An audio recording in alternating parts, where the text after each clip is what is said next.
Alright guys, so welcome back to Gamer Today. Today we're going to be talking about Floor is Lava. Now this is a limited time mode supposedly in the game of Fortnite 8.20 update. Now guys, I told you this was going to happen, but I didn't exactly know it was going to be a limited time mode. My inside source basically told me it was supposed to be part of the game. Now I have a theory about this and I have a whole video coming out about that. We're going to talk briefly about that in this video here, but we're going to talk a lot about that in another video coming out as well. So for those of you guys who do want to know about the volcano erupting and the map change to Fortnite that's coming out, definitely subscribe so that way you can stay tuned for that video, because you guys are going to really like what I have to actually talk about, and it will give you a little bit of input to basically clear up your head. Anyways though, let's talk about Floor is Lava for now. Well, there's a couple different modes, okay? There was duos, there was solos, and there was squads. Now here's the deal though, I didn't get to play squads. I don't really know that it was there, but I was told it has been there and other people say they have played it. So I don't know.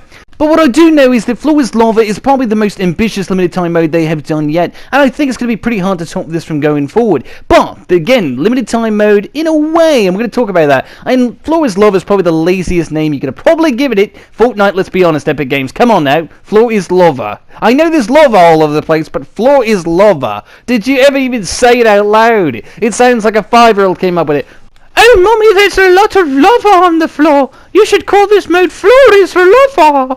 I don't know, guys. I really don't. But the name is beside the point. This game mode is extremely fun and is extremely different for Fortnite. The closest thing we've actually had was in Season 7 with, I think, the Snowfall challenges. I can't remember the name of it, but it was on the channel. And it was basically very hard to see, and it was a little bit different for Fortnite because of it. But that was nothing compared to this. A particle effect that makes it hard to see in render distance is a little goofed up. That wasn't the same as this. This is totally different. And this is kind of interesting and key to what I'm going to talk about in the other video. And why I think this is actually going to become something a lot more than just a limited time mode. And I have a lot of reasons for this. I have a lot of factual reasons that I don't think you guys will deny. But so how is this game mode actually played? What's so different about it? Well, obviously there's a lot of lava, okay? That starts out in the map and it's pretty low early game. It's easy to avoid. Certain areas don't even have lava. It's mostly on the outskirts and in certain areas, especially Lazy Lagoon. That's where there's a whole pool of it. But you will notice there's certain areas around the whole map that also do have lava. And again, it's just going to keep spreading throughout the match. Now that's the cool part about this. The lava is going to keep rising and rising and rising, meaning it's going to keep going up and up and up, and you need to also go up, up and up, because if you don't, you're going to get burned to death, and it's super easy to die from the lava.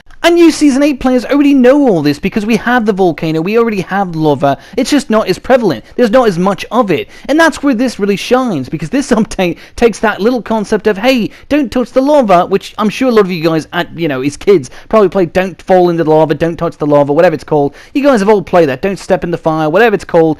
And while those are just kids games you play when you're a kid, this is like the same exact concept, but amplified so much it's insane. This game becomes, kind of easy to avoid the lava early game, of course, but late game, the lava is so rampant, you need to have some great building skills or have some real strategy. But Fortnite does understand not everyone is great at building, so that makes this mode a little bit harder, of course. But here's the big but in the picture. There's a lot of items around the map that you can actually get to kind of avoid the fact that you don't know how to build so well. Basically, as long as you know how to build floors, walls, and stairs, you should be fine. But the thing is, late game, all that really doesn't come into much. It's all basically a fight in game, but you do need to kind of know how to make a base. If you don't know how to make a base, at least know how to keep moving and keep building. That's where this game kind of falls apart for a beginner player or someone who really just doesn't know how to build well. So this mode is actually going to encourage a lot of people to get better at building. And if you are really struggling with the building, try switching from Combat Pro or the standard mode, whatever it's called, into maybe something like Builder Pro, especially for this mode. It could be a bit tricky, obviously it's up to you guys. Some people are phenomenal builders and they use the Combat Pro, and some people are really good builders with the Builder Pro. It just depends on who you are and how you play. But that's what this mode is so special for, because even if you suck at building, those items that there are there, like the glider, stuff like that, those really come in handy, especially late game. It almost makes you wish you could have 6 inventory slots. It really does, because 5 just feels so limiting. It really does feel limiting, especially when you go from a game like Apex Legends or any other Battle Royale game where there's so much more inventory to a game with only 5 slots. And I really,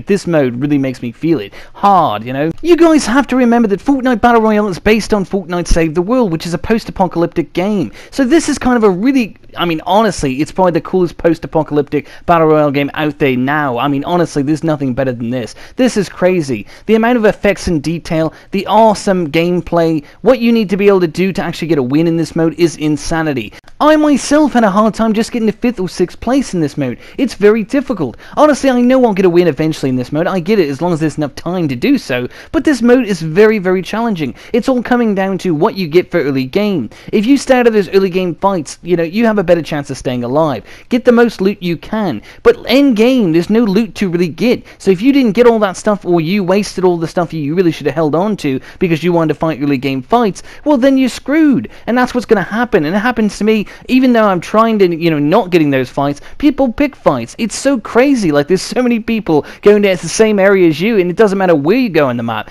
However, though, I did find some secrets to success on where to actually go, and basically go to popular areas that people aren't going because they think it's a bad place to land.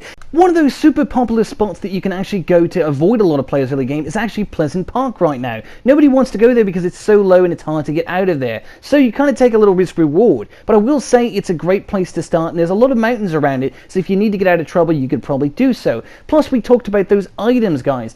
Items like the Riftigos, gliders, and even the launch pads are amplified in this mode, so you can find them a lot more easily. So that's really cool because that will help you end game, especially those launch pads, because end game launch pads are essential. The video clip I'm showing you right now is of a player who I knew he was going to win the game, so I ended up watching him because I knew this guy was pretty good. I mean, I was watching, I'm like, yeah, I can tell this guy's going to win it. And I picked right! He actually did win the match, and I want you guys to watch this because he shows you guys just how simple this really can be, yet how crazy it can actually be. He comes out at the end with little to no health. I mean, one hit, no shield, almost no health. He's down to one hit kill all, you know what I'm saying? And he ends up basically taking out the whole team. And I love this. The fact of the matter is, you don't have to be the best player in the world. And look at this use of the launch pad. He had a launch pad. He ends up saying, hey, I can't really fight them from back here. I'm going to go close game, even though he's gotten little to no health. And by him taking this risk with the launch pad to come closer, he's actually gotten shot in the process. So it's made it even worse for him now. He's in a very bad situation. But here's the crazy part about it. He's a decent builder. He's not great at building, but he's good enough to at least protect himself. And that's what we're talking about, guys. He's a much better builder than I am. But even then, you can see he's not the best builder, but he knows how to play. He's got that combat skill. So he's using that to his advantage. He's so low on health, it almost looks like he's about to die at any second. But watch what he does. He shoots the floor underneath his opponent. Because guess what? There's a lava floor. If they fall, they're going to die. And remember, guys, unlike the regular game of Fortnite, at endgame, there's no loot to be found. So every player is probably going to be low health or close to it. So that means basically instant fall, instant death, and you're going to win the fight. You might be able to take him on 1-to-1, but you're going to be taking lots of risk, and this is what this guy does. Shoots the floor and won the game. I totally picked right on this one. I knew he was going to win it. He actually won with 8 kills. That's pretty darn cool. I think that's a great game for him. So if you guys know who this is, or if you want to add him on Epic, definitely do so and tell him about this video. I'm lazy. I don't want to do that. But anyways, guys, that's all you need to know about Floor is Lava. I know this mode is so cool. Honestly, it blows my mind. The fact that they're calling it a limited time mode is so misleading, but I'm going to tell you guys why in another video why it's misleading, because it's not necessarily a limited time mode.